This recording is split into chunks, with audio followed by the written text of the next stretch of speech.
soy Jonathan Muñoz. Vamos a ver la resolución del supuesto número 2, recogido en el primer libro de supuestos policiales. El delito de conducción bajo la influencia de bebidas alcohólicas. Os recuerdo que para entender correctamente estos vídeos es necesario que tengáis el libro delante, el cual podréis adquirir directamente en la web supuestospoliciales.com o en amazon.es. En este libro y en los posteriores vamos a tratar las actuaciones base, es decir, veremos cómo hay que actuar en un tipo concreto de situación, sin llegar a combinar tipos de actuaciones. De los supuestos que estudiaremos con el primer libro, vamos a centrarnos ahora en el delito de conducción bajo la influencia de bebidas alcohólicas. Eso sí, como ya os expliqué en el supuesto número 1, dentro del procedimiento del juicio rápido. Os vuelvo a recordar, de manera resumida, algunos consejos que os vendrán muy bien, tanto a la hora de estudiar como a la hora de resolver los supuestos. Primero, aprender correctamente a leer lo que dice el enunciado. No caigáis en el engaño de llevaros el supuesto a vuestro terreno en alguna materia que conozcáis bien, pues os va a penalizar. Segundo, la capacidad de escritura. ¿Cuántos folios sois capaces de escribir en un tiempo determinado? Eso hay que tenerlo muy claro. Y tercero, aprender a hacer un esquema rápido de lo que queremos poner antes de escribir. De hecho, es la forma más rápida de estudiar, pues una vez vais memorizando los párrafos base, lo único que hay que aprender es hacer esos guiones de desarrollo. En cada supuesto planteado, en los libros disponéis de un guión al final. Y cuarto, por último, escribir de manera clara, con ideas concretas, sin falta de ortografía y sin tachones. En el vídeo del supuesto primero, vimos los requisitos necesarios para que estuviéramos ante la posibilidad de enjuiciar un delito por el procedimiento de juicio rápido. Ahora vamos a profundizar un poco más en las características de este procedimiento y en su desarrollo. Una de las características del juicio rápido es la de agilizar la instrucción de causas sencillas, impulsar la conformidad del investigado, el cual puede ver reducida su pena en un tercio de la solicitada por el Ministerio Fiscal, y todas las actuaciones de este procedimiento deben realizarse a lo largo del servicio de guardia. Recordar que el servicio de guardia normalmente tiene una duración de 7 días. El juicio rápido no se puede aplicar cuando se trata de investigar y enjuiciar delitos que sean conexos. El procedimiento de juicio rápido tampoco se puede aplicar cuando se haya acordado el secreto de las actuaciones. La fase de instrucción del juicio rápido se denomina diligencias urgentes y su tramitación se realiza del siguiente modo. Auto de incoación de diligencias urgentes. Lo dicta el juez tras recibir el atestado policial. Si lo he dicho claro, tras recibir el atestado policial, el nuestro o el de otras fuerzas y cuerpos de seguridad. Es decir, esa es la forma de iniciar un juicio rápido y será el juez de guardia quien practique las diligencias que considere pertinentes y útiles para el esclarecimiento del hecho. Hemos de tener en cuenta que previamente la policía judicial, es decir, nosotros como miembros de los cuerpos de policía local y en el ámbito de los delitos contra la seguridad vial, previamente ya habremos citado a los testigos, peritos, aseguradoras, imputado no detenido, etc. Lo que facilitará la labor instructora del juez. Este apartado hay que tenerlo muy presente a la hora de abordar este tipo de procedimiento. Comparecencia oral. Una vez practicada todas las diligencias de investigación, se celebra una comparecencia oral en la que el juez escucha al Ministerio Fiscal y a las demás partes personadas. Una vez todo esto, el juez adopta 3 tipos de resoluciones. Dicta autoral, en el que ordena seguir el procedimiento contra el imputado. Dicta autoral, en el que ordena seguir con los trámites del procedimiento abreviado, al entender que las diligencias practicadas no son suficientes y no podrá practicarlas antes de concluir el servicio de guardia. Recordar que el procedimiento abreviado era un procedimiento ordinario y el juicio rápido es un procedimiento especial. El juez considera que el hecho investigado reviste los caracteres de delito leve, por lo que procederá a su enjuiciamiento, el cual se realizará el día siguiente del servicio de guardia. Si el juez ha dictado auto oral en el que ordena seguir el procedimiento contra el imputado, los pasos a seguir serán los siguientes. El juez escuchará al Ministerio Fiscal y al resto de las acusaciones para que soliciten la apertura de juicio oral o el sobreseimiento de la causa. Es decir, el juez no determina la apertura de juicio oral por su cuenta propia. El juez resolverá dicha petición y si acuerda la apertura de juicio oral, no cabe recurso alguno. Una vez acordada la apertura de juicio oral, el Ministerio Fiscal y el resto de acusaciones personadas deberán presentar el correspondiente escrito de acusación. Y llegados a este punto, el acusado tendrá 2 opciones. Primero, conformarse con el escrito de acusación Y una de las características para que se dé este caso, entre otras, es que si se trata de una pena privativa de libertad, la pena solicitada no supere, reducida en un tercio, los 2 años de prisión.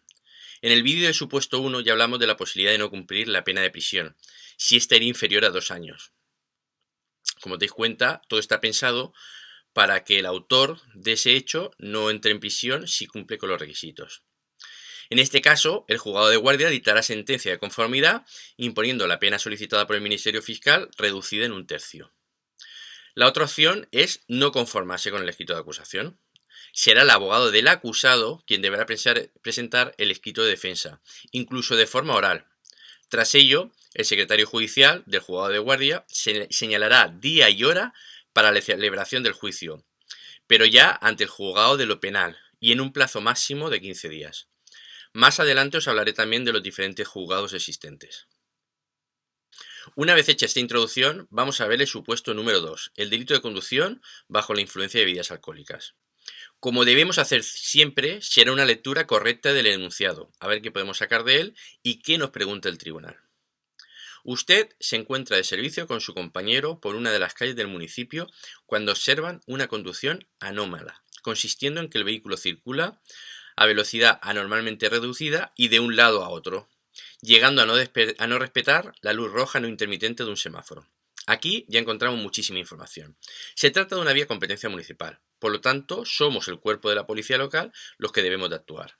Por otro lado, observamos un vehículo que circula de un lado a otro de la vía y a velocidad anormalmente reducida, por lo que ya nos hace sospechar que algo está pasando. Además de todo esto, se salta un semáforo en fase roja. Seguimos. Que proceden a dar el alto al vehículo y observan a su conductor con síntomas evidentes de encontrarse bajo la influencia de bebidas alcohólicas, por lo que le someten a la prueba con etilómetro de muestreo, arrojando un resultado de 0,48 miligramos por litro en aire expirado. En esta última parte del enunciado del supuesto nos indica que damos el alto al vehículo, que se le somete a la prueba de alcoholemia con el etilómetro de muestreo, es decir, con el digital, no con el evidencial, y arroja un resultado de 0,48 miligramos por litro. Una vez tenemos toda la información del supuesto, vamos a ver qué es lo que nos preguntan. Como ya dije en el vídeo del supuesto 1, las preguntas que he planteado en este libro siempre son las mismas. Que argumente si nos encontramos en un ámbito administrativo o penal, que se desarrolle la actuación policial y que se elabore alguna diligencia, acta o documento. Ahora toca hacernos un guión de la resolución del supuesto. Ya tenemos el planteamiento del supuesto y sabemos lo que se nos pregunta. Como ya os expliqué en el vídeo del supuesto 1, para la primera pregunta no tenemos guión alguno, pues simplemente tenemos que justificar si se trata de un ámbito administrativo o penal. Y para el tercer apartado tenemos que conocer y desarrollar lo que se nos pide, que en este caso es una diligencia de sintomatología externa. El apartado segundo se trata de la actuación policial que debemos de llevar a cabo, y aquí sí que es interesante que desarrollemos un guión. Y para este supuesto sería 1, genérico, ya lo vimos en el supuesto 1. El segundo, vía competencia municipal, igualmente lo vimos en el supuesto 1. Tercero, parada de un vehículo, también en el supuesto 1. Cuarto, identificación de un conductor, lo vimos también en el supuesto 1. Quinto, comprobación de la documentación de un vehículo, igualmente lo vimos en el supuesto 1. Comprobar el seguro de responsabilidad civil de un vehículo, lo hemos visto en el supuesto 1. 7. Regulación de la prueba de alcoholemia, ya lo hemos visto también en el supuesto primero. Octavo, uso del etilómetro evidencial. Es obligatorio como prueba para investigar el delito. 9. Realización de la prueba de alcoholemia, donde justificaremos la forma de realizar la prueba de la alcoholemia conforme a la normativa. 10. Asistencia de letrado para la práctica de la prueba de alcoholemia. Hablaremos de la obligatoriedad o no de esa asistencia letrada. 11. Obligación de instruir atestado o diligencias. Ya lo hemos visto también en el supuesto 1. 12. Juicio rápido, visto en el supuesto número 1. 13. Solicitud de requisitoria, también visto en el supuesto número 1. 14. No detención, investigado o no detenido, ya lo hemos visto también en el supuesto 1. 15. Retirada de un vehículo, por el cual justificamos por qué procedemos a la retirada del vehículo. 16. Atestado por delito por conducción bajo la influencia de bebidas alcohólicas, que es el trabajo que vamos a realizar. 17. Denuncia por superar tasa de alcoholemia. Como ya os comenté, todo delito contra la seguridad vial podrá ser denunciado administrativamente. 18, notificación de denuncia en el acto, ya lo vimos en el supuesto 1, y por último el 19, dependencias policiales, que igualmente también lo hemos visto ya en el supuesto 1. En definitiva, se trata de pensar qué haríamos nosotros si se nos da esa situación y justificar nuestra actuación. Aunque esto ya lo comentamos en el vídeo primero, conviene recalcarlo. En un supuesto siempre justificaremos nuestra actuación, y en este caso mediante los párrafos genéricos y vía competencia municipal. Hablaremos del precepto infringido a través del párrafo uso del etilómetro evidencial, realización de la prueba de alcoholemia y existencia de letrado para la práctica de la prueba de alcoholemia. Casi siempre que estemos en un supuesto en materia de tráfico, podremos meter los párrafos parado un vehículo, identificación de un conductor, comprobación de la documentación de un vehículo, comprobación del seguro de responsabilidad civil de un vehículo y regulación de la prueba de alcoholemia. En muchos de ellos también tiene cabida el párrafo inmovilización de un vehículo o retirada de un vehículo. Siempre que tengamos una persona a la cual se le vaya a imputar un delito, podremos poner el párrafo solicitud de requisitoria.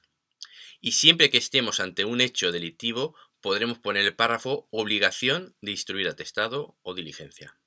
Siempre que nos encontremos en el ámbito de los juicios rápidos, podremos poner el párrafo juicio rápido y no detención investigado no detenido. Por regla general siempre suele ser este, aunque en ocasiones podemos detener, y en este caso sería otro párrafo que veremos en otros supuestos y ya lo explicaré. Debemos de explicar el delito de que se trata, y para ello utilizamos el párrafo de atestado por conducción bajo la influencia de bebidas alcohólicas. Como ya os he comentado, toda conducta delictiva en el ámbito de los delitos contra la seguridad vial lleva aparejada la correspondiente denuncia vía administrativa. Por ello tienen cabida los párrafos denuncia por superar la tasa de alcoholemia o el tipo que corresponda y en este caso el párrafo de notificación de denuncia en el acto. Siempre terminaremos nuestra actuación en dependencias policiales, por lo que tendrá cabida el de dependencias policiales.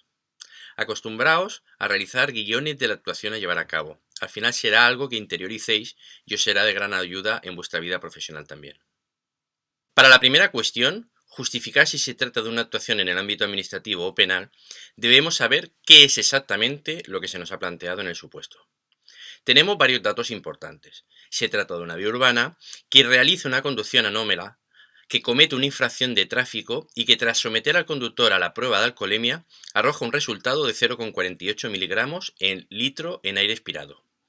Para ello debemos de acudir al artículo 379.2 del Código Penal, el cual determina que el tipo penal se da cuando se conduce un vehículo a motor o ciclomotor bajo la influencia de bebidas alcohólicas o drogas.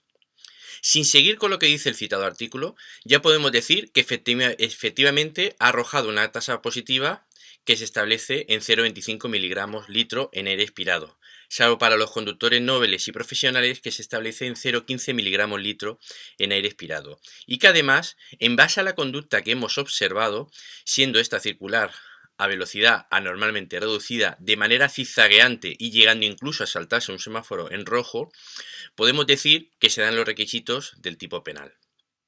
El citado artículo continúa indicando que, aun cuando no se observe una influencia en la conducción, se entenderá que se da el tipo penal cuando el resultado arrojado sea superior a 0,60 miligramos litro en aire expirado. Es decir, en este artículo tenemos dos supuestos: una conducción influenciada por alcohol o drogas o el resultado positivo superior a 0,60 miligramos litro en aire expirado. En este caso concreto estamos en el supuesto primero y además reforzado por una prueba de alcoholemia con un resultado superior al que reglamentariamente estaba establecido. Por lo tanto, ya sabemos que al darse los requisitos indicados estamos ante una infracción penal.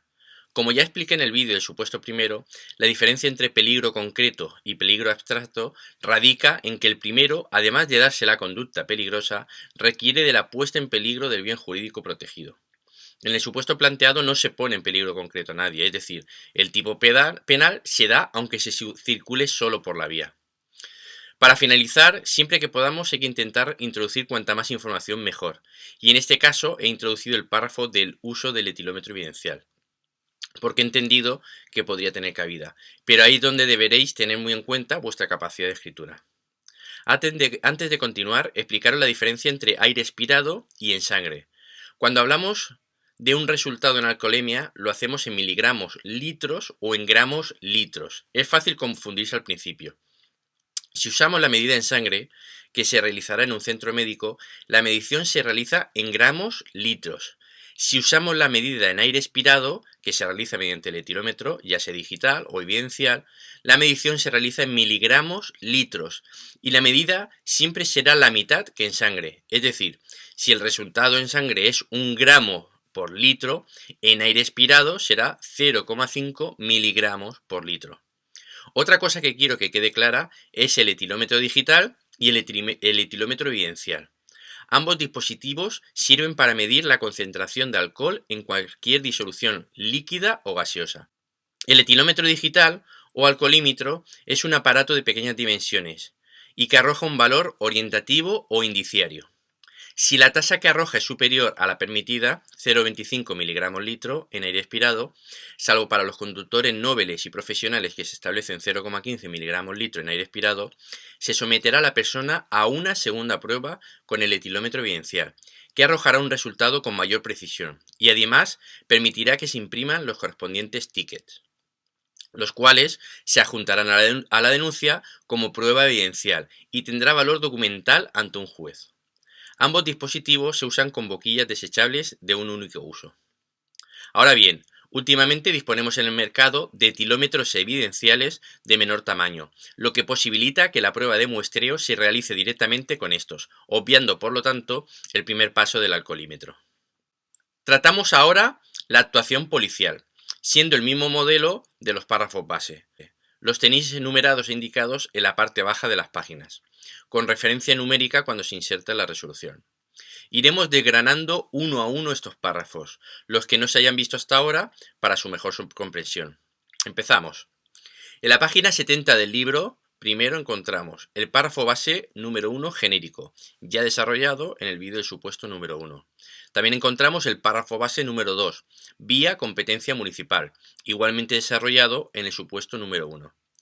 El párrafo base número 6, parada de un vehículo, también desarrollado en el vídeo del supuesto número 1. El párrafo base número 7, identificación de un conductor, ya desarrollado también en el vídeo del supuesto número 1. Y el párrafo base número 8, comprobación de la documentación de un vehículo, ya desarrollado en el vídeo del supuesto número 1. En la página 71 del libro primero encontramos el párrafo base número 9, comprobación del seguro de responsabilidad civil de un vehículo, desarrollado en el vídeo del supuesto número 1. El párrafo base número 29, regulación de la prueba de alcoholemia, desarrollado en el vídeo del supuesto número 1. El párrafo base número 28, uso del etilómetro evidencial. Una vez que es realizada la prueba de muestreo con el alcoholímetro o etilómetro digital, se deberá realizar la prueba de impregnación alcohólica con un etilómetro evidencial, debidamente calibrado, tal y como tenéis en la instrucción técnica complementaria que tenéis indicada. Ahora bien, antes de esta prueba es necesario realizar el acta que igualmente tenéis indicada. Esta acta la podéis ver en el apartado Diligencias y actas de la web Supuestos Policiales. Es decir, que para realizar la prueba de alcoholemia tenemos que informar mediante un acta policial al que vamos a someter a la prueba de alcoholemia. En la página 72 del libro primero encontramos el párrafo base número 30, realización de la prueba de alcoholemia. Una vez que el sujeto acepta someterse a la prueba de alcoholemia, se realizará conforme al Reglamento General de Circulación. Tenéis recogido en el artículo que regula esta prueba y 4 apartados que son importantes. Primero, no sirve con una única prueba con el etilómetro evidencial, pues tal y como tenéis, hay que realizar una segunda prueba con el mismo etilómetro. Segundo, entre la primera y la segunda prueba tiene que mediar un mínimo de 10 minutos. Tercero, el sometido a examen podrá presentar cuantas alegaciones estime conveniente. Y cuarto, si no está de acuerdo con los resultados, tiene derecho a contrastarlos mediante análisis de sangre. También tenéis recogido cuándo se debe ejercer la acción penal, y tenemos 2 casos. El primero, cuando la tasa sea superior a 0,60 miligramos por litro en aire expirado, y el segundo, cuando da una tasa menor, pero su conducción ha sido influenciada por la ingesta de bebidas alcohólicas. Este concepto es muy importante que lo entendáis, pues si el sometido a examen arroja un resultado de 0,55 miligramos por litro en aire expirado, pero no ha conducido de forma influenciada, es decir, su conducción es normal, al igual que su comportamiento, es decir, está acostumbrado a beber y esa tasa no le influye, no ha cometido ningún delito. Por otro lado, es posible que nos encontremos con un sujeto que arroja un resultado de 0,65 miligramos por litro en aire expirado y no se encuentre influenciado por el consumo de bebidas alcohólicas. En este caso, el tipo penal se da al superar la tasa objetiva de 0,60 miligramos por litro en aire expirado. Por último, y aunque sea de manera somera, siempre debéis de ponerlo, y es la redacción del acta que tenéis recogida en la última parte de este párrafo. Igualmente podéis ver el acta en el apartado Diligencias y Actas de la web supuestospoliciales.com. También tenemos el párrafo base número 53, asistencia de letrado para la práctica de la prueba de alcoholemia. Tal y como viene recogido en el párrafo y apoyado por la sentencia que se indica, no existe precepto alguno que justifique la no realización de la prueba de alcoholemia por ausencia de abogado. El párrafo base número 19, obligación de instruir atestado o diligencias, que ya lo vimos en el supuesto número 1. En la página 73 del libro primero encontramos el párrafo base número 18, juicio rápido, ya lo vimos en el supuesto número 1. El párrafo base número 16, solicitud de requisitoria, ya desarrollado en el supuesto número 1. Y el párrafo número 20, no detención, investigado, no detenido, también desarrollado en el vídeo del supuesto número 1. Ya en la página 74 del libro primero encontramos el párrafo base número 5, retirada de un vehículo. En la Ley de Seguridad Vial, en el artículo indicado, se encuentra la justificación del motivo por el que se retira el vehículo de la vía pública. Os aconsejo que vayáis a las páginas 16 y 17 del libro, donde se recogen los motivos que justifican la inmovilización o la retirada y depósito de un vehículo de la vía pública. Si estudiáis esas dos páginas, veréis cómo la página 16 recoge como motivo de inmovilización arrojar un resultado positivo en alcohol o drogas. La inmovilización se realiza en la vía pública, pudiendo usar un cepo para que el conductor no haga uso del vehículo hasta que no desaparezcan las causas que motivaron su inmovilización. En el supuesto hablo de retirada del vehículo, y más de uno os preguntaréis, ¿por qué retirada y no inmovilización? Pues bien, en la práctica habitual, cuando se realiza un control, la parada de vehículos la hacemos en la calzada, no en lugares donde se estacione correctamente.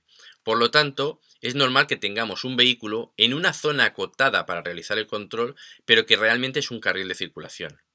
Una vez se dan los supuestos para que se dé el tipo penal, es decir, imaginémonos que el conductor del vehículo arroja un resultado de 0,7 miligramos litro en aire expirado, procedería a la inmovilización del vehículo. Pero tal y como se recoge en la página 17 del libro, uno de los supuestos para proceder a la retirada del vehículo es cuando estacione en carriles o partes de la vía reservadas para el uso o circulación de determinados usuarios. El conductor ya no puede hacerse cargo del vehículo por arrojar un resultado positivo. Por eso, en el caso de no personarse un conductor habilitado, en ese caso concreto sí que procedería a la retirada del vehículo.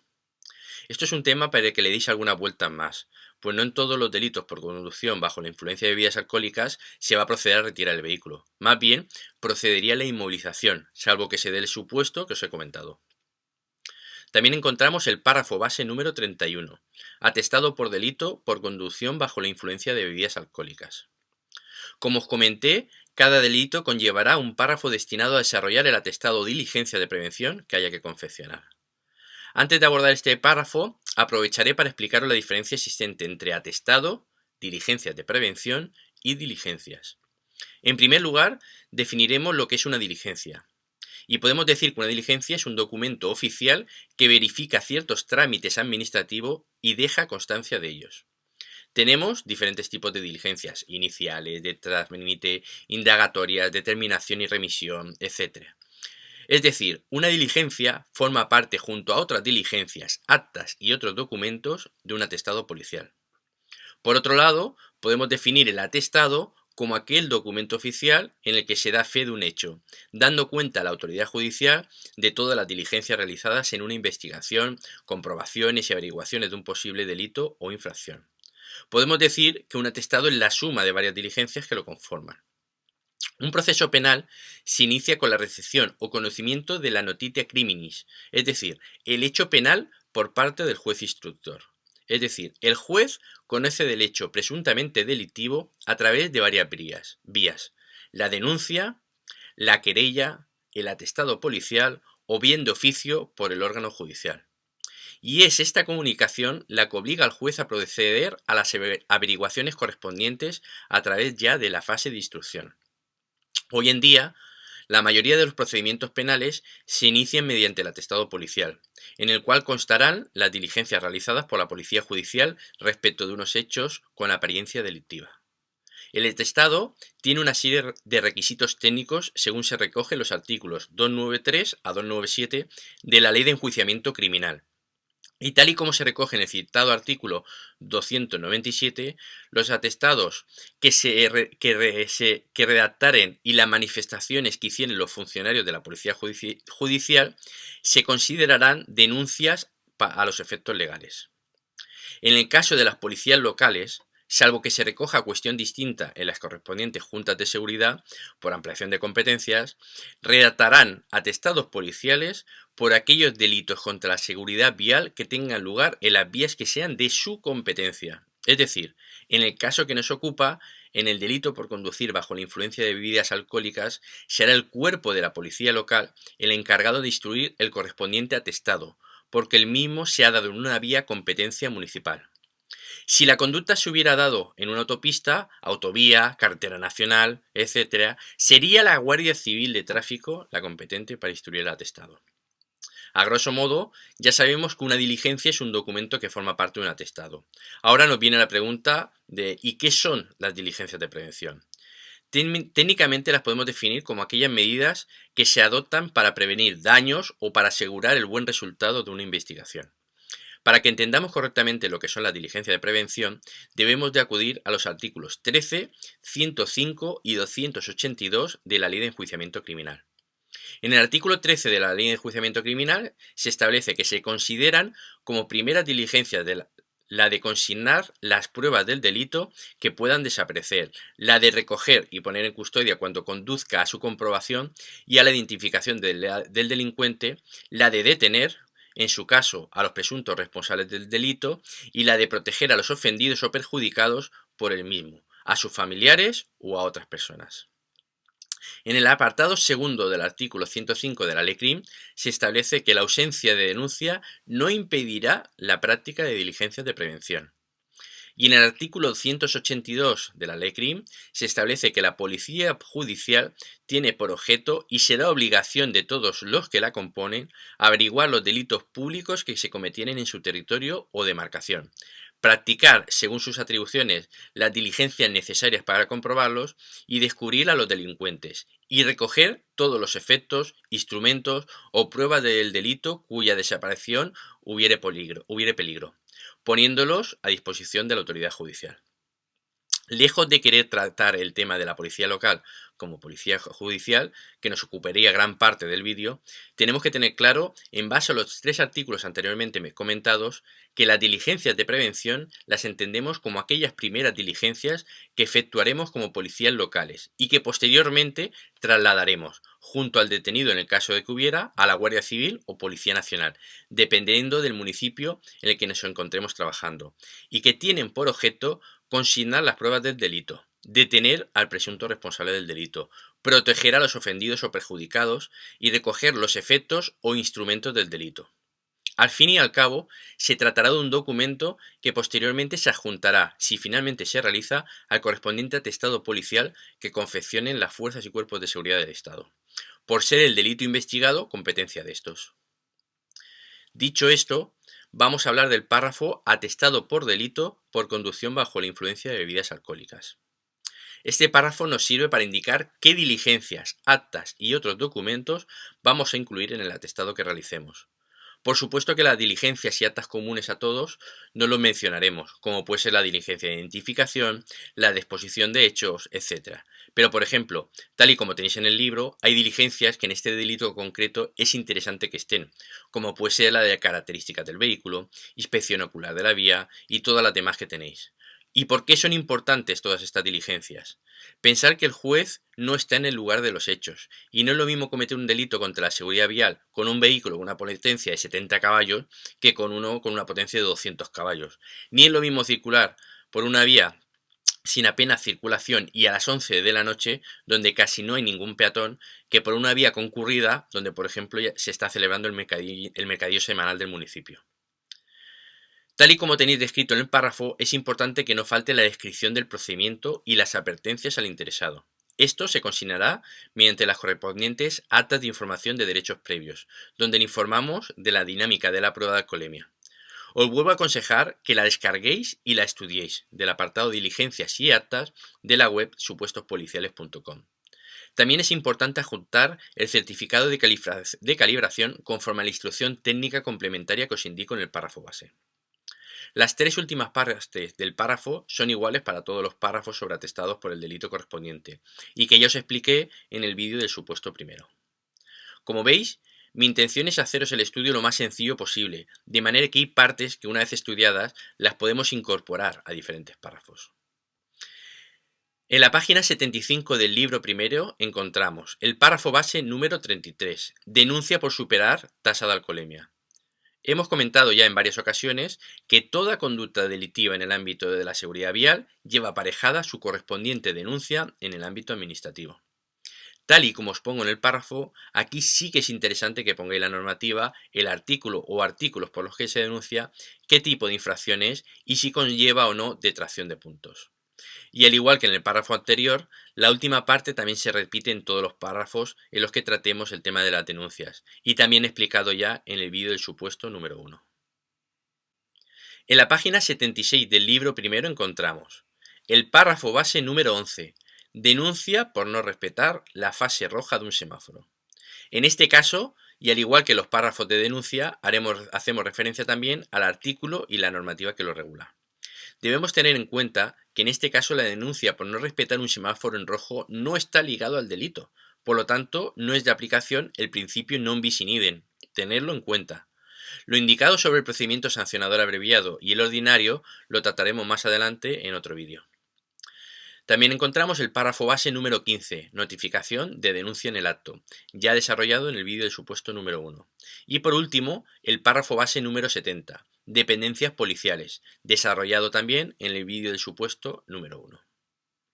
Como siempre, la última pregunta va destinada a desarrollar un documento policial, en este caso una diligencia de sintomatología externa del conductor. De lo que se trata es de que informemos al juez instructor de cómo hemos visto nosotros al conductor y lo plasmemos mediante diligencia. Si veis más diligencias, el apartado primero siempre suele ser igual. Se extiende en el municipio que sea, en dependencias de la policía local, siendo las horas que corresponda, del día, mes y año que corresponde, y por los policías locales con número de identificación profesional tal, actuando como instructor y secretario respectivamente para hacer constar. Y ahí, a partir de ahí ya contamos la historia. Y al igual que la última parte, también suele ser igual. Y para que así conste, se extiende la presente diligencia en lugar, fecha y hora anteriormente consignados, la cual es firmada por el instructor, lo que como secretario certifico. Podéis darle otra literatura distinta, pero no perder la solemnidad a la hora de redactar documentos. En esta diligencia concreta vamos a plasmar la conducta que hemos observado en el conductor y para ello nos podemos basar e incluir otros distintos en la ayuda que disponemos en el párrafo base número 32, motivar una conducción influenciada.